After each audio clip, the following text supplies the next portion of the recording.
Scroll through social media today, and you will eventually stumble into a very specific, very graphic historical claim. Backed by millions of shares, the narrative insists that Catholic missionaries in Goa orchestrated a horrific genocide, slaughtering and force-converting the local Hindu population. The posts usually center on figures like Francis Xavier, claiming these Catholic leaders systematically wiped out thousands of Hindu temples, tearing them down to build churches directly on top of the ruins. The imagery attached to these posts is deeply unsettling.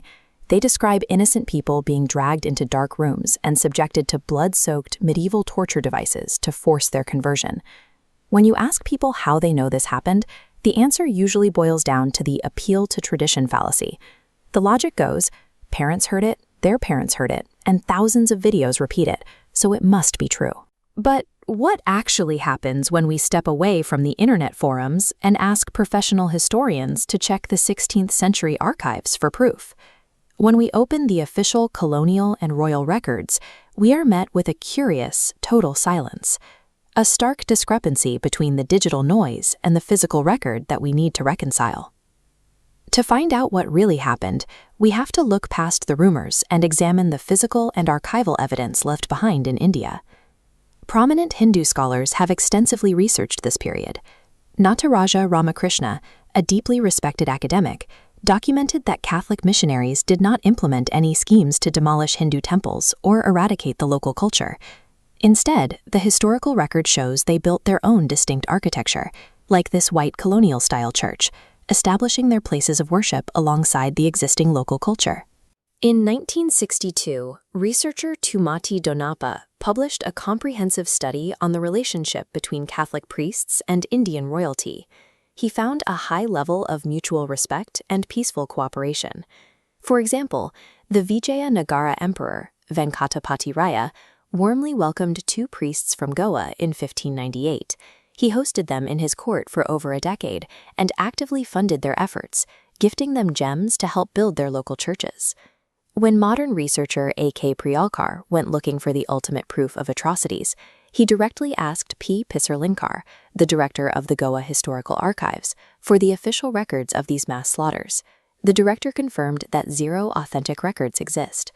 The archaeological preservation of local temples, combined with the documented financial support from Indian emperors, suggests a history of high-level cooperation rather than a coordinated anti-Hindu eradication. If the historical record doesn't show a genocide against Hindus, we have to look at what the Inquisition was actually doing. Historian Gabriel Delon defines the Inquisition strictly as an internal ecclesiastical tribunal. Its specific purpose was to examine and punish heresy among individuals who were already baptized Catholics. It was a legal mechanism for the Church to police the internal beliefs of its own followers. Because of that, the local Hindu population fell entirely outside the Inquisition's legal and religious jurisdiction. This dry legal reality stands in stark contrast to the vivid, gory imagery we see in our feeds.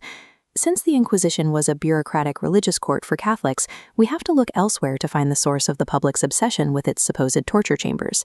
Much of it traces back to historical novelists like Eleanor Hibbert. Typing away at her desk, she and a wave of European authors realized that a highly exaggerated, bloody version of the Inquisition made for incredibly profitable Gothic fiction. These stories relied on specific, terrifying tropes. The problem is that the infamous torture devices they featured, the Iron Maiden, the rack, and the Pair of Anguish, did not even exist in the Middle Ages. This timeline shows the dates of the historical Inquisition on the left, compared to the 19th century on the right. Those devices were invented hundreds of years later by con artists. Without visual records, these fictions became the default imagery.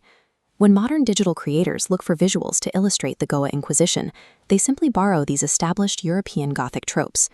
The terrifying images shared in India today were literally manufactured by 19th century carnival barkers for profit, then mapped onto 16th century Goa centuries later. Now, it is true that internal conflicts between Catholics and Protestants in Europe did have real casualties over doctrinal differences, but the mass eradication of Hindus in Goa is a ghost story.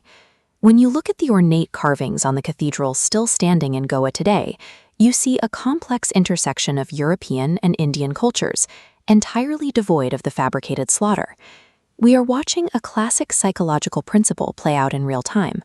A lie repeated enough times eventually hardens into accepted history.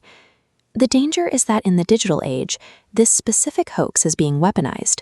A fake history originally invented for cheap entertainment is now acting as a tiny spark, actively igniting real-world religious tension and animosity.